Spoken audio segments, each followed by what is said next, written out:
Les pays qualifiés de riches sont aujourd'hui confrontés à une difficulté majeure. La natalité y est insuffisante. Pour maintenir un équilibre démographique, chaque femme devrait en moyenne avoir 2 enfants. Or, dans les faits, elles n'en ont souvent qu'un seul, voire aucun.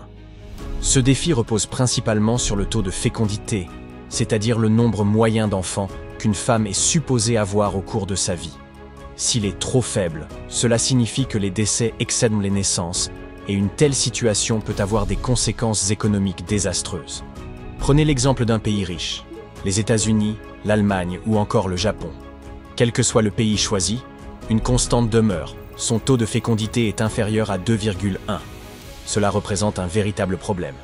Illustrons cela avec Mary et John d'un côté, et Jack et Lucy de l'autre. Ces 4 personnes se marient. Mary et John ont 2 enfants, tandis que Jack et Lucy n'en ont qu'un seul. Qu'en conclure? Le calcul est simple, il manque une personne. Et si cette tendance se poursuit de génération en génération, la population finira inexorablement par décliner. Le constat devient particulièrement préoccupant si l'on s'intéresse à des pays comme l'Espagne, l'Italie ou la Pologne.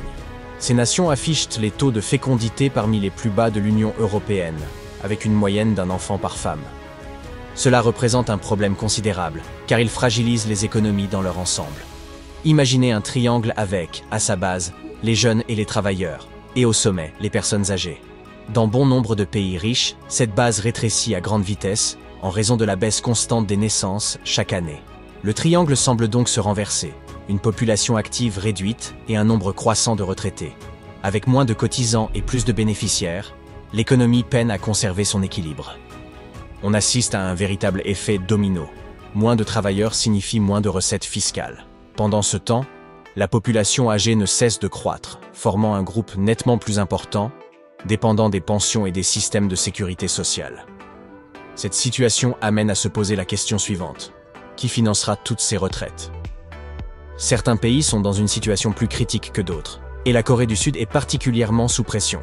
Sa population vieillit à grande vitesse, tandis que les naissances se raréfient. Ce pays détient le taux de fécondité le plus faible au monde. En 2023, il a atteint un seuil historique de 0,72 naissances par femme. On peut se demander comment on obtient les 3/4 d'un enfant, mais c'est la magie des statistiques. Si cette tendance se maintient, la population coréenne pourrait être réduite de moitié d'ici 2100. Au cours des 2 dernières décennies, les autorités sud-coréennes ont injecté l'équivalent de 286 milliards de dollars pour tenter de résoudre ce problème. Elles ont également mis en place divers dispositifs incitatifs afin de renverser la tendance. Parmi les premières mesures, des aides financières. Lorsqu'un couple marié en Corée choisit d'avoir son premier enfant, le gouvernement leur octroie environ 10 000 dollars, répartis en versements mensuels pour les soutenir. Bien que cette somme puisse paraître conséquente, elle équivaut à seulement 3 fois le salaire mensuel moyen. Or, dans une ville aussi coûteuse que Séoul, cela reste assez peu. Ensuite, le logement. Le coût des loyers à Séoul est exorbitant, mais le gouvernement souhaite éviter que les habitants quittent la capitale pour cette raison. C'est pourquoi il a récemment annoncé une aide d'environ 300 dollars par mois pour les familles, valable jusqu'aux 2 ans de l'enfant. Cependant, bien que cette somme semble alléchante, elle ne couvre qu'environ 11% du loyer d'un appartement de 3 chambres au centre-ville. Et enfin, l'accès aux soins. Les frais d'hospitalisation sont pris en charge, mais à une condition. Le couple doit être marié, avec tous les documents officiels requis. La Corée du Sud a conçu ces mesures pour répondre aux problèmes démographiques, sans quoi sa population risque de vieillir, de s'appauvrir et de devenir plus dépendante pour les soins.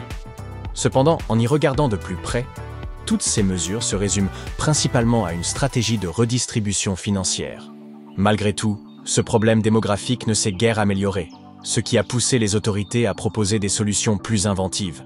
Elles ont ainsi instauré des emplois aux horaires flexibles pour les parents d'enfants de moins de 5 ans. De plus, ces familles peuvent emprunter gratuitement des équipements comme des jouets ou des poussettes. Alors, pourquoi tant de femmes hésitent-elles à devenir mères? Plusieurs raisons expliquent cette réticence, mais l'une des principales est liée au travail. Les femmes accèdent à davantage de formations et d'opportunités professionnelles qu'auparavant. Toutefois, de nombreux emplois imposent des horaires épuisants, avec des journées qui finissent tard. Beaucoup se retrouvent ainsi coincés dans un cycle infernal. Se lever tôt, travailler, rentrer tard et dormir pour recommencer dès le lendemain. Cela les empêche de trouver un partenaire et encore plus de s'occuper d'un enfant. L'éducation en général joue également un rôle clé dans la baisse des taux de natalité. Le nombre d'années passées à l'école, puis à l'université, entraîne un report de l'âge du premier enfant. Après avoir terminé leurs études, de nombreuses femmes préfèrent se concentrer sur leur carrière avant de fonder une famille. Elles ne deviennent donc plus mères durant l'adolescence ou au début de la vingtaine. Et lorsqu'elles atteignent la trentaine, la situation ne s'améliore pas beaucoup. Même si elles décrochent un emploi stable, les politiques d'emploi actuelles n'offrent toujours pas suffisamment d'aide pour la garde d'enfants. Mais l'éducation n'est pas le seul facteur. Les jeunes générations prennent du retard dans tous les aspects de la vie. Ils ont bien plus de mal à cocher les cases de la vie d'adulte, comme obtenir un emploi bien rémunéré ou acquérir une maison. Or, ces éléments influencent fortement la décision de fonder une famille ou non. Une autre raison majeure de la baisse de la natalité est que donner naissance à un enfant représente une charge financière importante et demande beaucoup de temps. En Australie, par exemple, le coût moyen de la garde d'enfants a augmenté plus vite que l'inflation. Même l'école publique pèse lourd sur les budgets parentaux. Entre ordinateurs, uniformes, excursions et activités extrascolaires, les dépenses s'accumulent. En 13 ans, les parents déboursent plus de 80 000 $ pour une éducation publique et près de 350 000 $ pour une scolarité privée. Et ce, pour un seul enfant. Alors, imaginez en avoir 2 ou 3. Quelle est donc la solution ? 2 approches permettent de traiter ce problème sans inciter la population à avoir plus d'enfants. Les gouvernements peuvent tâcher de maintenir leur population en meilleure santé et prolonger leur durée d'activité, comme le fait Singapour. Ce pays s'efforce de repousser l'âge de la retraite, de proposer des formations à mi-carrière et d'encourager l'embauche de travailleurs âgés, y compris ceux de plus de 69 ans. Une autre option consiste à attirer des jeunes travailleurs étrangers, une stratégie largement adoptée par le Canada. Si l'objectif est véritablement de pousser les femmes à avoir plus d'enfants, de nombreux pays utilisent la prime à la naissance, c'est-à-dire qu'ils offrent des aides financières et des avantages aux familles, à l'image de la Corée du Sud. Cependant, certains experts jugent cette mesure inefficace, car elle ne prend pas en compte la complexité de la situation. Pour ces experts, les pays riches doivent avant tout améliorer les opportunités de carrière et de logement des jeunes adultes. Ils pourraient encourager les entreprises à proposer des horaires flexibles ou des possibilités de travail à domicile pour les jeunes parents.